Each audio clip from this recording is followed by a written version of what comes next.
All right. So I'm introduced in order to introduce Nadine now. So for those of you who I don't know, I'm Phil Hopkins. I'm a professor in PMA, in astronomy, and I had the distinct honor and pleasure of being Nadine's PhD thesis supervisor for the last 5 years. And I won't go on too over the top. I'll save that for when family's visiting at commencement and things. But Nadine was really a fantastic student to work with. She came to us from Cairo by way of NYU Abu Dhabi and took to the department right away and started diving into a bunch of interesting research. And her enthusiasm for different topics is genuinely something that's made it a pleasure to be her advisor and made it easy. I mean, I've had the good fortune of working with a lot of great students, but it's rare that a student makes it as exciting and easy to work with as Nadine, and the excitement is because she's always excited about new projects and new ideas, not just in our group, but collaborating with other groups, working with other professors in our department who have very different styles and very different research interests from my own, which is a great thing and a testament to her work. And she's won various awards. She was our inaugural recipient of the Sander Kovacs Ochi-Bachi Fellowship, which makes no sense to anybody who's not in our corner of our building, but this was a fellowship honoring sort of theoretical astrophysics students for a combination of both intellectual passion and creativity and excitement, but also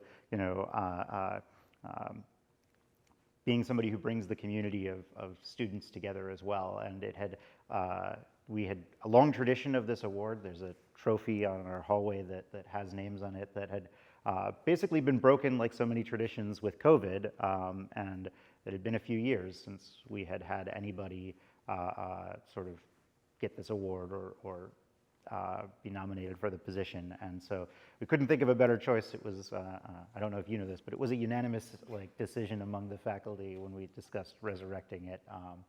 And Nadine would be the first new fellow. So it's my pleasure to introduce Nadine and hear more about her research.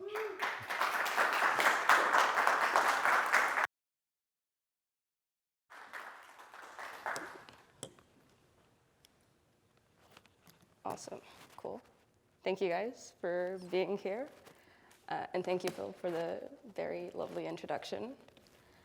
So when people usually hear that I study astrophysics, they usually think I think about things that are very large. So the stars, stars, black holes, galaxies, the universe. And that is true, they are part of the story of astrophysics. But what often goes underappreciated is the broad range of scales that we think about when we try to study these objects. So today, I want to tell you about things that are on the tinier side of the scale, just stardust, where it's very small, but it still plays a very important role in how the universe evolves. And to begin, I want us to start where all of this plays out, so in galaxies. So the galaxy that you're seeing right now is NGC 1512. This is a galaxy that's 38 million light years away from us. And it spans about hundreds of thousands of light years across. If that doesn't make a lot of intuitive sense, it's about 600 quadrillion kilometers, all filled with stars, gas, and dust. And now if we begin to zoom in at a specific location within this galaxy, we would begin to see individual stars. Some of them are just being born, while others are near the end of their lives. Now, stars are the real engines of the universe. They take hydrogen atoms, and then they turn them through fusion into heavier and heavier elements, all the way up to iron. But like all things, stars don't last forever, and the most massive ones die in explosions called supernovae. And in these supernovae, the gas and all the elements will now get dispersed back into space that you could see in this beautiful shell around this supernova remnant. And we could then zoom in onto this specific shell and begin to see actual astrophysical dust grains. So the sample you're seeing here is a graphite spherical grain.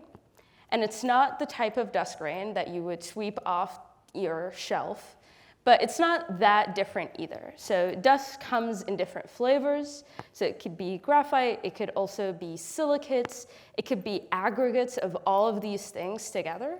And it comes in different shapes and sizes, ranging from fractions of microns to hundreds of microns. And this isn't the smallest thing in the universe. We could continue to zoom in deeper and deeper and deeper to look at atoms and then the subatomic particles that make up these atoms. And this sort of leaves us with this question, which is, within all this range of scale, from the tiniest to the largest, what is the thing that lies in the middle? And I first appreciated this question when I was listening to an episode of Radiolab, where they asked, what is the most average size thing in the universe? What is the middle of everything, right? And one way you could answer this question is by computing the geometric mean, right? And if you don't remember what that is, here's a nifty little equation for you. So you could multiply the smallest thing and the largest thing and take the square root of that, and that would give you a sort of logarithmic mean that would tell you where everything lies on this scale. So now, what's the largest thing in the universe? That's the entire observable universe itself. It spans around 10 to the 27 meters across. And then we could take the smallest possible thing, which is the Planck scale, or roughly the scale at which space and time no longer are well defined, and they begin to lose meaning.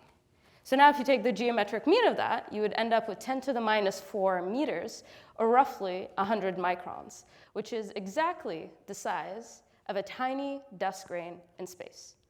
And it is this middle of the scale that makes dust very important, because it can interact with the smallest things. It could interact with with the atoms, with the light, but it could still influence large galaxies.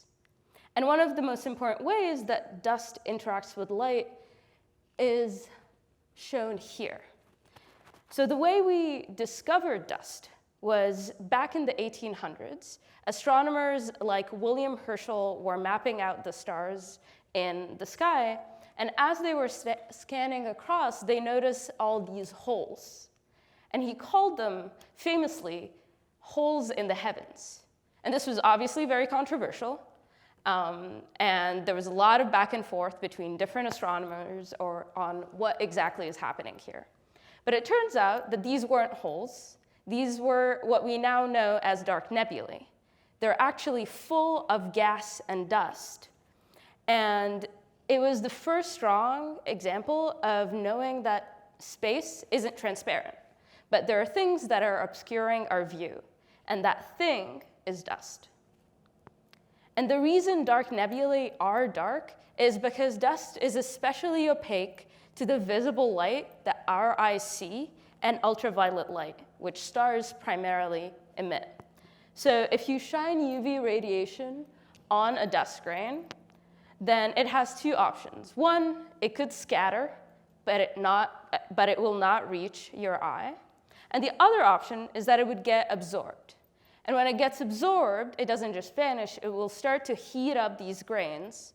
And like everything that gets hot enough, these grains will begin to glow. And because of their tiny size and their cool temperatures, they will not glow like stars in the ultraviolet, but they will glow in the infrared. So if we go back to that image of the galaxy that I was showing earlier, NGC 1512, this image was taken by the Hubble Space Telescope in the optical light, or the visible light range. And now we know that these dark lanes within this galaxy are actually just dusty regions. And now if we take that same image, but with the James Webb Space Telescope in the infrared, you could now see this dust glowing and unveiling this intricate structure. But this is just one of the many effects the dust has on its surroundings. And this takes me to the main question of my research and of this talk, which is, what does dust do for us? What is the role of these tiny particulates, and how can they shape different processes that are happening across the universe? And there are different ways to answer these questions, right? So in astrophysics, we think of research as coming in two different main flavors. First flavor is you could be an observer and look at things through telescopes and try to understand what it is you're looking at. The other option is you could be a theorist, and you could be an old school pen and paper theorist where you're taking all these equations and trying to understand the universe from what the equations are telling you. But often, these complicated systems have way more equations than a single human could account for and model. So unless you want to be stuck in a basement for your entire PhD, or perhaps longer, we usually use computers. And that's what I do. So I use supercomputers and simulations to try to understand the role of dust in the universe. So how do we put dust in a simulation, right? One way to do this is to try to model every single dust grain in a galaxy. But as you could tell, you would quickly run into big problems because that's just like not computationally very feasible. But a clever trick that you could take is you could model each particle as a representation of multiple dust grains. So it's following an ensemble of dust grains, and we call this a superparticle, right? And it's describing particles that have similar size, mass, and charge. And then we could say, okay, if my dust grain is here, how would I evolve it, right? So we could let it go and have different forces like drag, gravity, and radiation, and magnetic fields dictate where this dust grain will go and how it will interact with its environment. So for the rest of this talk, I'm going to show you how, by applying this model in our simulations, how that helped us understand different regions across space. So we'll first start out by looking at star-forming regions and how dust participates in star formation. And then from there, we'll look at supermassive black holes and how dust behaves there. And then finally, I'll explain how dust might even help us understand one of the biggest mysteries in astrophysics, which is the origin of cosmic magnetic fields. So let's get started and talk about star formation. So all of this begins when clouds of gas and dust collapse under the influence of gravity to give you stars. And just like in this image and the night sky, we could stare at these stars, but we don't really see the complexity that goes into making an individual one, right? And it's simply unfeasible because the process of star formation takes place over millions of years, so it's not something that we could just watch directly. So what can we do? Well, we could put it in these simulations that I was telling you about, because simulations let us compress time and space and make this process feasible. And then we could put the physics that we know in these simulations, like gravity, the gas, the dust, and see what happens. So this is one of the simulations that I work on from the StarForge collaboration team. And here you're watching gas and dust clouds that are about to form stars. So in this map, the orange regions are showing turbulent gas, while purple is going to be calmer, less turbulent gas. And the more opaque a material is, the higher the density of it will be. And there's a lot of physics that are packed into simulations like this one, more than I can cover in the entirety of this talk. But the key story is the following. So you have gravity, and gravity will take over and will start forming these dense filaments throughout your cloud. And in the densest parts of these filaments, stars will begin to be born. And once stars are born, they will release large amounts of radiation and heat, and they will start launching these jets that you see going off that will carve out different areas of the gas around them. And through this process, this will continue until you run out of gas and dust to form any more stars. But to even start this process, the gas doesn't just need to be dense, it needs to be very, very cold, about minus 450 degrees Fahrenheit cold. So what can keep it this cold? Well, the dust comes in and helps. So if you have a blob of gas that is hot, that means it's going to be running into everything in its path. And what's in this path will be these dust grains. And it will transmit some of that heat to the grains themselves and heat the dust grains And grains, however, unlike the gas, which is very bad at cooling, they can emit infrared radiation, like I told you before. And that allows them to efficiently cool and help the gas release some of this thermal energy and end up with a net cooler gas blob. And once you reach temperatures that are cool enough, then other processes can start to happen. And one of these processes is chemistry. So one of the important chemical processes in space is the formation of molecular hydrogen. But you have this problem where if two hydrogen atoms are just floating around in space, it's very difficult for them to meet each other and form a hydrogen molecule. So this is where your dust comes in. Dust is a lot bigger than a hydrogen atom. So then they can both find a dust grain, which is acting as a catalyst for this reaction. And then they can migrate on the surface of this dust grain and form molecular hydrogen. And if dust wasn't there, this very abundant molecule would be relatively rare. So dust gives us all these molecules. And what's good about molecules is molecules are very good at radiating energy. The atoms are very useless. They can't do anything. But molecules can vibrate, they could rotate, they could stretch, right? And this gives us a lot more ways to shed more energy and more heat.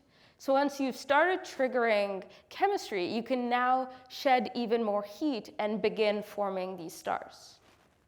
However, you formed a star, right? The first thing that the star is going to do is start to radiate into this cool, nice gas. And this radiation will now hit the dust grains. And another thing that could happen is they could start ejecting photoelectrons off the surface of these grains. And these electrons are moving very quickly, right? So as they come into equilibrium with the rest of your gas, they will heat it up. And this will now become this tug of war between cooling and heating that determines just how many stars you could form in a cloud. And if you look at the equations that are governing the heating and the cooling, you will find that they're very sensitive to the exact size of these tiny grains. So we wanted to test this in our simulations, right? What would happen if you make the dust 10 times smaller? And what would happen if you make the dust 10 times larger, right? So we found that for our very small grains, they're very good at blocking radiation. So what they end up looking like is this dense fog throughout the cloud that light just can't shine through. So what you end up with is you can still maintain these cool regions because they're not being irradiated by this heating UV light. So you get a lot of efficient star formation and a lot of stars. So that's good. But then as we made those grains larger, now instead of a fog, there was a drizzle, right? So now some of the light could leak through and heat some of these regions. So you started forming less stars. But then as we made them even larger, now you have rain, and your light could just shine straight into it. And we found that very, very few stars are forming in these simulations. And overall, we found that between our smallest grains and largest grain simulations, so for our smallest grains, for every 10 stars that formed in that simulation, only 1 star formed in the large grain simulation. And the only thing you changed is just the size of these tiny grains that are floating around. Everything else is the same, the exact environment is the same, so changing the small detail could alter the amount of stars that a galaxy could form. And what we found is that it doesn't just alter how much stars you could form, it alters their specific properties as well. So as observers were looking at some of nearby stars, they noticed that even though these stars should have formed from the same material, they actually varied quite significantly in their makeup, in their chemical composition. And the main explanation was that these stars are polluted stars, right? And this pollution is coming from planets that is crashing onto the surface of this star and depositing all this rocky material onto them. But what is a rocky planet really? So at its core, a planet is just a pile of dust, right? And in the disks of stars, these dust grains can then start to clump up and grow until they eventually combine enough dust to gravitationally attract the rest of the material around them and form a fully fledged planet. So then what we wanted to ask is, what if instead of eating a planet, you just ate a bunch of extra dust, right? So we looked at our simulations. So in this plot, I'm showing you the distribution for 2 of our simulations with a combined number of over 1,000 stars. And we're measuring the amount of pollution in terms of Earth masses, just from the dust, no planets. And then you could put the data on top of this theoretical prediction, and what we found is that it exactly matches these statistics. So what this is telling us is maybe these stars aren't all eating up planets, but maybe what we're seeing is just a record of how much dust a star has accreted throughout its lifetime. But enough about stars. Let's talk about something that is even more cool, which is supermassive black holes. So first, what is a black hole, right? So a black hole is a massive compact object that is where its gravity is so strong that even light can escape. And the largest black holes are called supermassive black holes. And these weigh anything from millions to billions the mass of our sun. And they sit in the center of the galaxies that we know of, including our very own Milky Way. So this picture is an artistic rendering of a supermassive black hole. But you should be telling me, wait, you told me black holes are dark, there's no light coming out of these objects. Well, the light that you're seeing in this image isn't coming from the black hole itself, but it's coming from the gas that is now swirling onto the black hole and forming what we call an accretion disk. And the friction between the different layers of this accretion disk is so strong that it will heat this gas to millions of degrees. And this will cause it to radiate across the electromagnetic spectrum. And when that happens, we call these objects active galactic nuclei, or AGN. And now AGN are some of the brightest objects that we see in space, even though they're powered by something that is inherently dark. And surrounding this object is a dusty torus, which is essentially a very dusty donut that sits around this accretion disk. And early on, we thought that that's all this dusty torus does. It's very just calm, doesn't do anything. But as it turns out, it's possible for this torus to be much more dynamic. And this comes from this idea that light doesn't just carry energy, but it also carries momentum. So as this bright light shines from the accretion disk and hits the dusty torus, it will act as if wind is hitting a sail, right? And it will start pushing onto it. And if this pressure is stronger than gravity, then you could end up with these powerful dusty winds that will blow away dust and gas from your galaxy. But this was just the theory, so we wanted to test how this works and how this plays out. So we go to our simulations, and because these regions around black holes are very complicated, they have a wide range of scales and a lot of complicated physics, so we just simulated a region. We considered a patch in this dusty torus and put it in our simulations. So here I'm showing you the gas and dust columns in one of these simulations where we're shining light along the z direction. So we start our simulations and turn this on, and this is what we saw. So first of all, success, we get winds. And these are 1,000 kilometers per second winds. And even on astrophysical scales, this is very large. Okay, so these are very fast, powerful winds.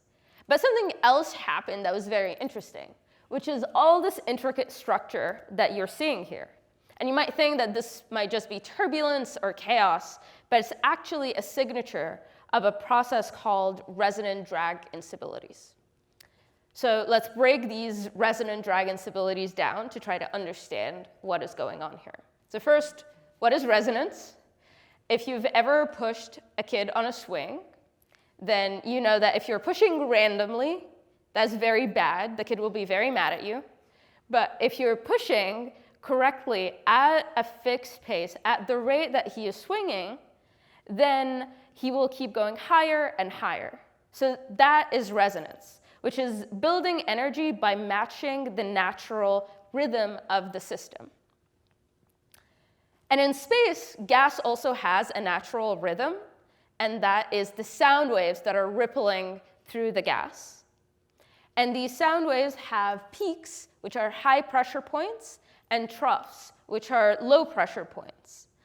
And if the gas is drifting through this sound wave, and if it's drifting at just the right speed, similar to the speed that the sound wave is traveling at, it will see these high pressure points. And then it will get sucked into these regions. But as it does this, it will drag gas along with it into these high pressure points.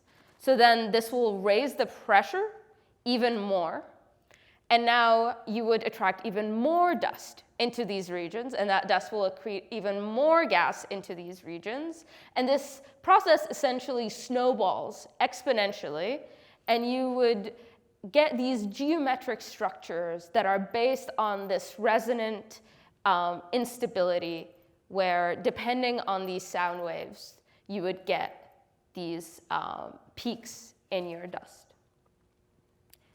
And that's all cool, but can we actually see this? So can we verify that that happens in real life? Well, the problem that you run into is that the structure is very small, and our telescopes aren't good enough yet to really take a picture of this torus and tell us exactly what it looks like.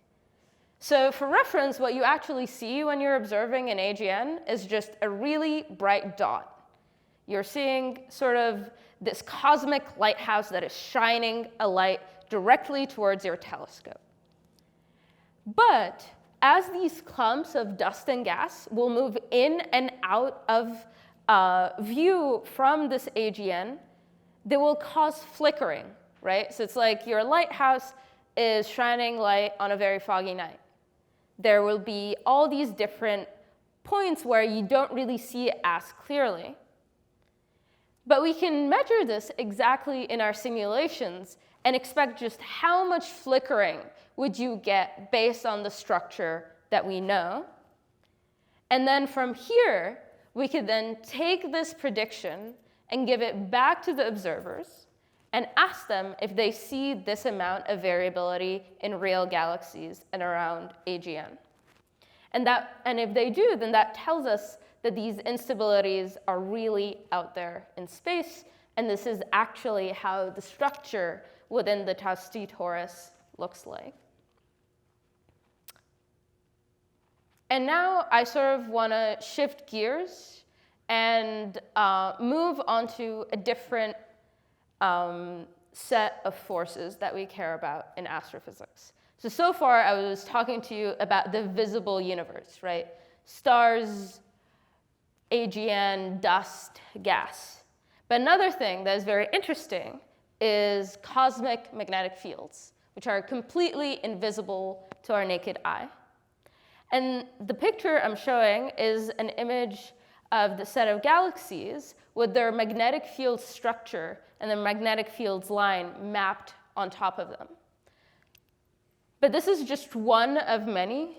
There are tons of astronomers out there that are mapping the magnetic fields of galaxies across the universe and seeing how they evolve and how they shape the matter around them. And as it turns out, everything in space is magnetized. So these galaxies are magnetized, stars are magnetized, planets are magnetized, even empty space is magnetized. But if we think about this, we don't actually know where any of these magnetic fields come from. And to try to understand that, I want us to go back to the basics of electromagnetism. And to think about this problem, I actually had to go back and do pen and paper theory, which was fun. But the basic idea is that to create a magnetic field out of nothing, what you need to do is to separate charges. And once you separate charges, you will create an electric field. And if your electric field has any kind of twist or rotation, what mathematically we would describe as a curl, then Maxwell's equations tell you that you could start making magnetic fields. But this is actually very, very hard. It's really hard to separate charges in space. And traditionally, astronomers did this by trying to separate electrons and ions. So people were thinking, how can you take electrons and ions and separate them naturally in space? And would that be how you make these magnetic fields? So one way to do this is using radiation. Because electrons are a lot lighter than ions, they will travel a lot further when you shine light onto them because of their momentum. Ions are a lot heavier, so they won't travel as far. But the problem is the magnetic field you end up with when you try to invoke this mechanism is very, very small.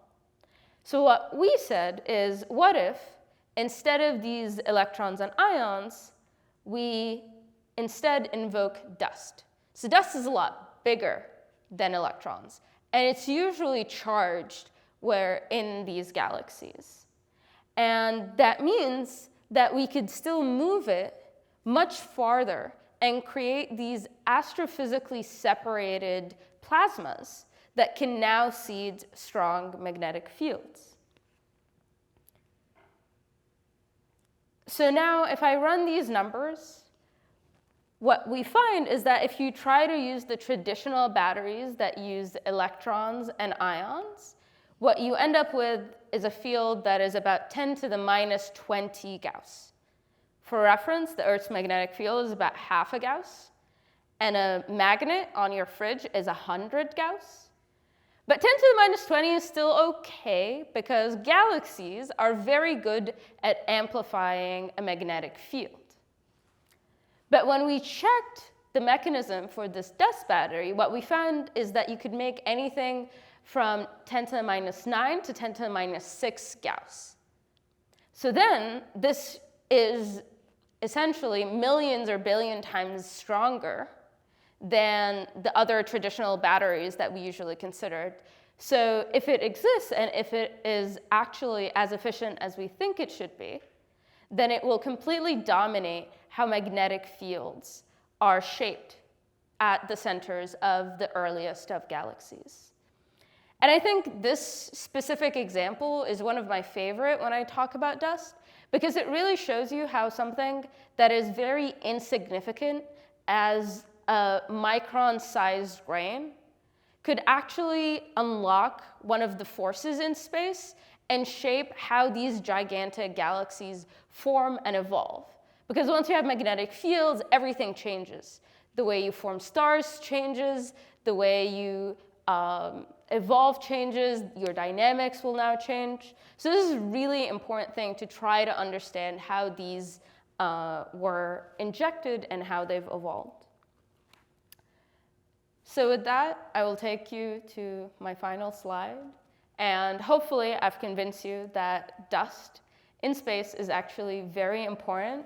It does things from radiative transfer to the dynamics, to the heating and cooling, the chemistry. It helps form stars. It makes up the planets. It could maybe turn on magnetic fields in the universe. And from there, that's how you can get pretty galaxies and images with JWST like this one. Okay.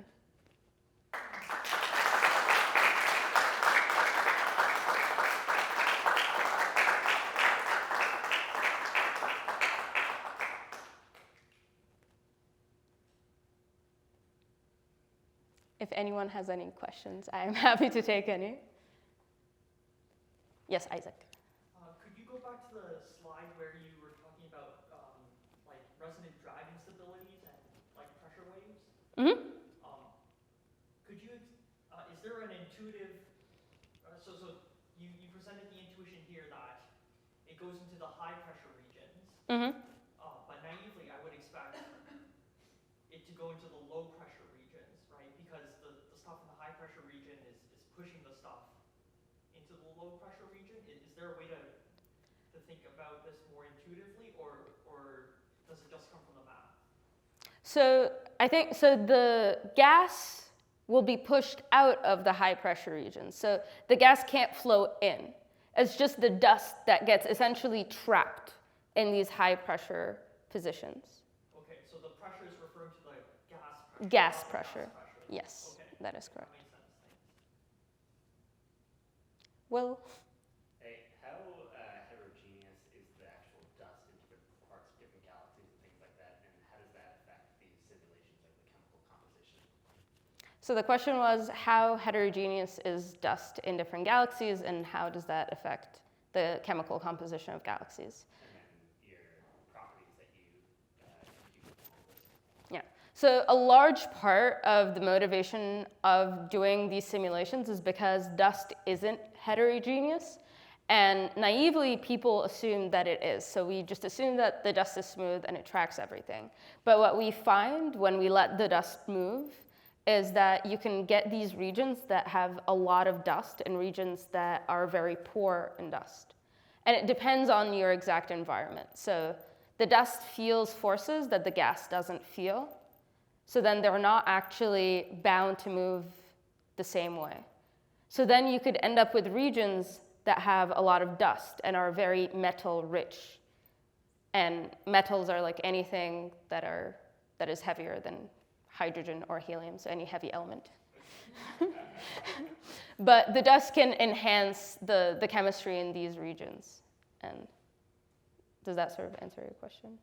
Yeah. Okay, cool. Adolfo? So for the stars that accrete a ton of dust, and that's the mechanism for their pollution, should they also then end up with circumstellar disks that have a higher dust-to-gas ratio than the canonical 1 to 100? Yeah, so I think in general, what we found is that some of, like there were dust evacuated region, but also dust enriched region. And we think that would change how their protostellar disks are evolving and the type of planets, for example, that you could form within these, yeah. But we don't have the resolution to actually evolve that whole process, but that is cool, doing that right now. Yes, Jedi. Are there any like current celestial bodies that you're tracking to see like the evolution of that you could validate your simulations against? Yeah, so it's slightly tricky. So different types of scientists study dust. So there are people that study how dust moves in a lab. So for example, these resonant drag instabilities have been studied in labs because they have a lot of industrial applications, right? So like If you're worried about dust getting stuck in fans and creating these clumps, people a lot of the time try to model how that works. So we at least know how this process works. In space, it becomes slightly tricky because you can't observe everything directly. So what we try to do is observe the effects that that would have and see if that effect is actually there. But yeah, is that cool? Nick? How do you know how big to make the superparticles?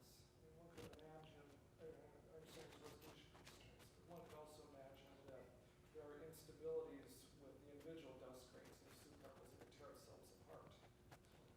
Yeah, so the smaller the better, but it depends on the region you're trying to model. So if you're trying to model an entire galaxy, it becomes like a star particle in your galaxy simulation is actually 10 to the 4 stellar masses, right?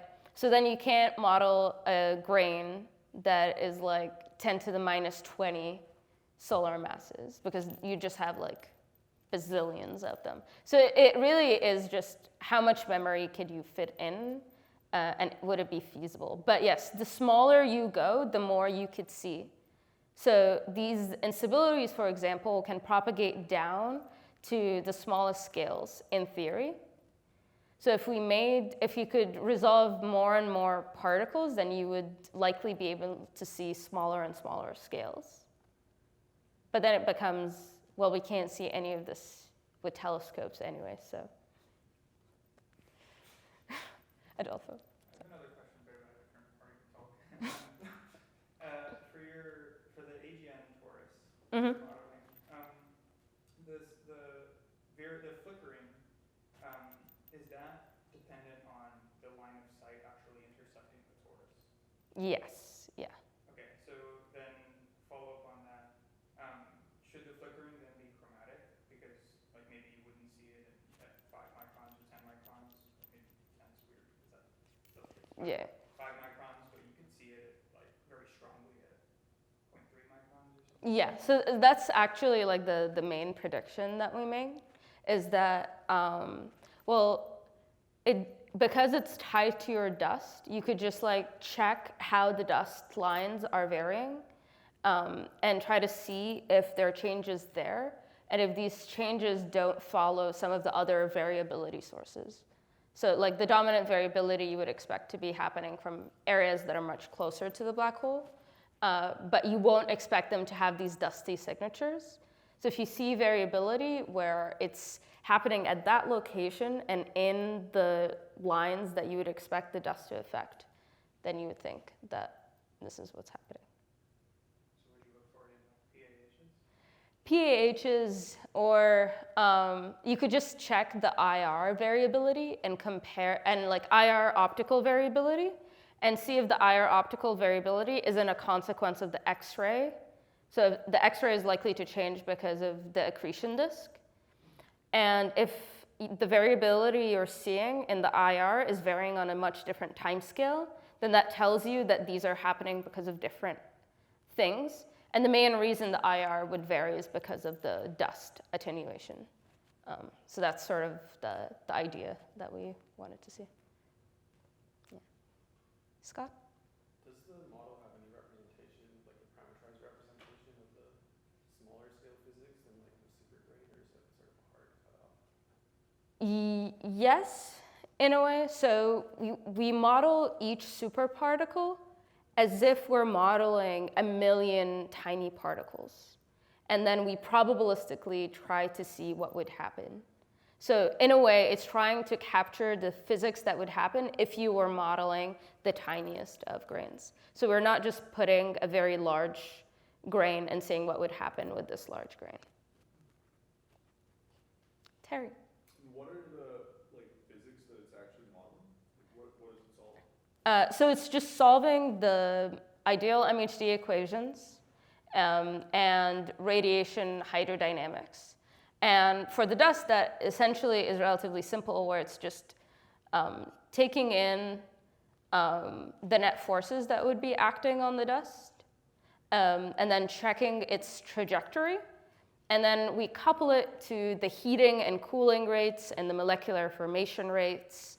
So it is coupled to like the radiative transfer, the chemistry, like the thermochemistry, and the dynamics.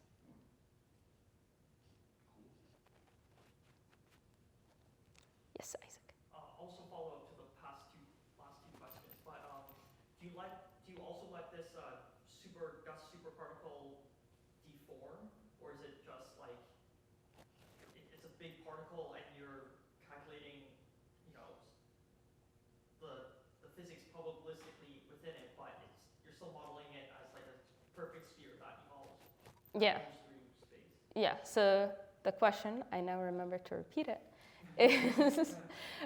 is do we allow the dust grain to deform or split?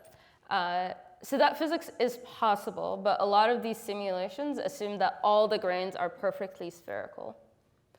So all the grains that a superparticle is representing are just spherical grains. Scott? Another follow-up, sorry. Are all grains like the same size, or do you have some distribution of sizes? Great question. So the question is, are all grains the same size, or do you model a distribution of grain sizes? We model a distribution of grain sizes, and we have about a range of 100 in the grain size. And this is like an observationally motivated grain size distribution. So we're really trying to model grains that we think should exist in space. Yes, Samadhi? So for the grains and the sizes, so the grains can also grow and get like destruct, the size can change. So can you like, how does it, is it possible to include those effects in simulations and how grains change in size and that affects the star formation? Yeah. So that's a great question. The question is, can grains are likely changing in size? Are we modeling that in these simulations? We are not, but this is sort of what we're planning to do next, because we do think, for example, in the regions where stars are forming, that these grains are constantly changing in size. And that was sort of the motivation behind testing different grain sizes, which is before we run this computationally expensive model, does this even matter if they change in size? But yes, you expect things like coagulation, which is grains sticking to each other and then making one large grain, to be very efficient because the gas is very dense. And there are things like shattering, for example, that might be important for these dusty ones because the dust is moving so fast that it could run into each other and shatter, or it could just collide with electrons and atoms and break apart. So all of these processes are really important to model, but it sort of depends if it actually changes the physics that would happen in your simulation, because it's more expensive. Kate? Well, this was such a cool talk. Thank you. I have perhaps a really stupid question, because this is so not what I do, and I'm so excited that you do this amazing work. Okay, is there a continuous gradient of size of object in the universe? So like when we think about like the size of the dust that you're modeling in this, you modeled like different sizes of things and you found that the physics just couldn't explain what we actually see in your data. But I would imagine that in the absence of any kind of influence, which I know this is not what happens in the universe, there's many forces in the universe, you could expect maybe like a linear or some kind of very straight line from like very small things to very big things, and like some kind of like, maybe similar populations of these things. Do we see anything like this? And if not, what is the distribution of sizes of things in the universe? So that's a great question. That is a very difficult question to answer. So the question is there a continuous distribution of sizes across the universe? And if so, what is that distribution? So unfortunately, the universe does like lock in on certain sizes. So it depends on what range you're looking at. And I don't study some of the bigger side of the range, so I'm not actually sure. But in every sort of like field in astrophysics, so for dust, they do have a logarithmic distribution of size. So you could just like draw a line across the different, like you could put all the sizes and draw a line along this distribution. And that also exists for things like, stars vary a little bit too much for you to exactly have one line going through all stars, but you could, I think if you zoom out so much that you have all the scales of the universe, you could find some line that is maybe like driven by turbulence or something. So as an astronomer, I will say maybe, but